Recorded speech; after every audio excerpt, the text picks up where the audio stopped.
It's becoming more and more expensive to live in this country. With the cost of housing continuing to rise, the price of just about everything has increased dramatically. So, can you survive or even thrive in a federal government job? We have to look at this from two perspectives. First, let's look at somebody who lives in a medium-sized city, 100,000 population.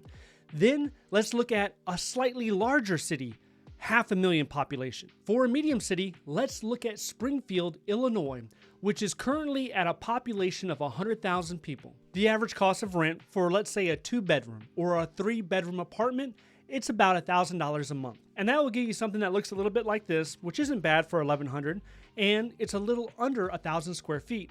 But what if you wanted to buy a house? In Springfield, the median cost of a 3-bedroom, 2-bathroom house is $160,000. I'm still shocked at the affordability of this area.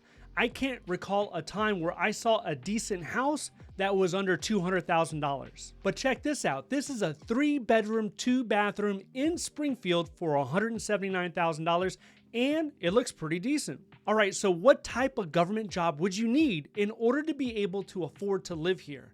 So let's go by the 30% rule, meaning that your rent or your mortgage should not exceed 30% of your gross income. In that case, you would need to make $3,600 a month, which means you should at least be a GS7. To be able to buy here, you would need to be able to afford $4,600 a month, and that's assuming that you put down at least 10% on the house, so that's $20,000. This means that you should at least be a GS9. The great thing about this is both GS7 and GS9, they're largely considered entry-level positions, meaning that you could get a GS7 with just a bachelor's degree and academic achievement. So let's say you have a 3.5 GPA, you could qualify on education alone without any experience. Now for GS9, you would need a master's degree with 0 experience. But as long as you have 12 months of relevant experience, you don't really need a college degree at all. You can still qualify if you meet the experience in the job announcement. So let's see what type of government opportunities exist in the Springfield, Illinois area. We pull up usajobs.gov and type in Springfield, Illinois, and we can see within 25 miles there are over 900 federal government jobs. But this is somewhat inaccurate because what USA Jobs does by default, it loops in all the 100% remote work jobs. So let's go in there, remove remote work so we can truly see what are the physical jobs around Springfield. Even when we remove remote work, we can still see there are over 500 government jobs around Springfield. The top job series here are 0343 and 2210. Combined, there are over 100 different job opportunities. 0343, that's a management or program analyst. So this is a largely administrative type job, and they focus on analyzing information, analyzing data. Think of this as looking through spreadsheets, pulling out information, and being able to speak on that, being able to advise or present that information to explain that to different groups within your division. With the 2210 job series, this is largely IT specialist, but it could be cybersecurity specialist, or even help desk, application developer, anything revolving around the IT sector, that is 2210. So there's a lot of diversity on the skills required in order to get that position. But one of the great things about this is that the 2210 happens to be on the urgent hire list. A lot of them are direct hire positions, and that can expedite the hiring process. The top 2 federal agencies here are in the Department of Transportation and the Department of Treasury, with a total of 400 jobs. Most of these jobs, they're over GS7. Which means there are hundreds of opportunities to find a job at the correct pay level so that you can rent or you could buy a house and actually have a productive, meaningful life without having to worry about living paycheck to paycheck. Now, another thing about Springfield, if you look on the map, you can see it's not that far from Chicago. It's about 3 hours from Chicago and about an hour and a half from St. Louis. So this could be a decent location to perhaps maybe raise a family. Okay, next we're going to look at a larger city. Let's go ahead and look at Austin, Texas, which is at almost 1 million people. The average cost to rent either a 2 or 3 bedroom, we're looking at $1,750 a month here. And this is a townhouse, which comes in a little over $1,700, and it's about 1,500 square feet. So what if somebody wanted to buy a house in or around the Austin, Texas area? How much would that cost? In Austin, the median cost of a 3-bedroom, 2-bathroom house is about $530,000. It's really been surprising to see how Austin has grown. It has really taken off over the last 20, 25 years. When I was a kid looking at Austin, it was just a regular old town.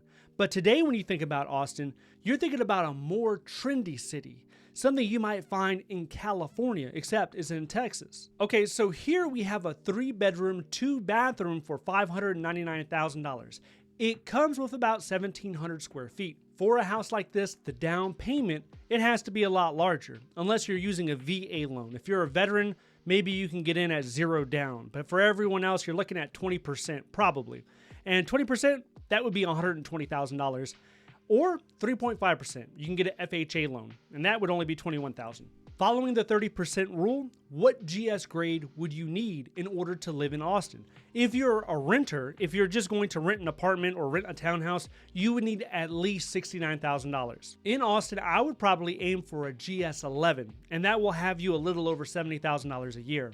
For a person who has decided to buy a house in Austin, Texas, if you were to put 20% down, you need to be able to afford a $4,000 a month mortgage. In that scenario, they would need to be a GS 15 Step 5.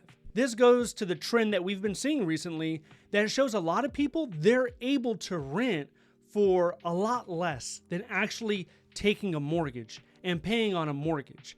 This has to do with the interest rates, and in larger cities, it almost will always be more beneficial to rent. To answer the title of the video, can you survive with a federal government job? The answer is yes. Not only can you survive, you can thrive. You can have enough money to set aside for savings, to set aside for investing. What it will come down to is, where do you live? What's the location? Are you willing to move? Because in certain towns and cities, you can absolutely do it with a wide margin of comfort. In other cities, like let's say Washington, D.C., it might be a little bit tighter. It could be harder. It might not make sense in your situation. Regardless of where you live, the truth is, at some point, you will need to be willing to go into a major city in order to get a higher GS grade. You want to attain GS 14, GS 15, or become an executive in the government, you might have to go to DC or maybe Los Angeles, Chicago, New York. A larger city will have better opportunities. There's something called GS inflation, where the grades for the same responsibility are higher in major cities. In Washington, D.C., we have people who drive 2, 3, 4 hours. They make that commute 1, 2, 3 times a week in order to get a larger salary. But here's something that you need to consider before you rush out to DC or any other major city. Certain banks will not finance you, will not give you a mortgage unless your house is at a certain radius to where you work. So let's say you work at Washington, D.C. Use, like, I don't know, Navy Federal Credit Union. They might have a policy that says your house needs to be within a 60-mile radius of your place of work. And that means your plans of living in Pennsylvania, that might not fly. Maybe you wanted to live in a farm out in West Virginia and just commute in 3 hours. They might not like that idea. They might not extend you the credit in order for you to get the mortgage. So that's another thing you need to think about as well. If you are looking for a federal government job or maybe a better government job, I did a live stream recently where I answered over a dozen questions about the federal hiring process, about usajobs.gov, and a bunch of different government jobs. If you're interested in that, I want you to watch this video next. If you would like to see more videos like this, please click like and subscribe. Thank you so much for watching, and I'll see you in the next one.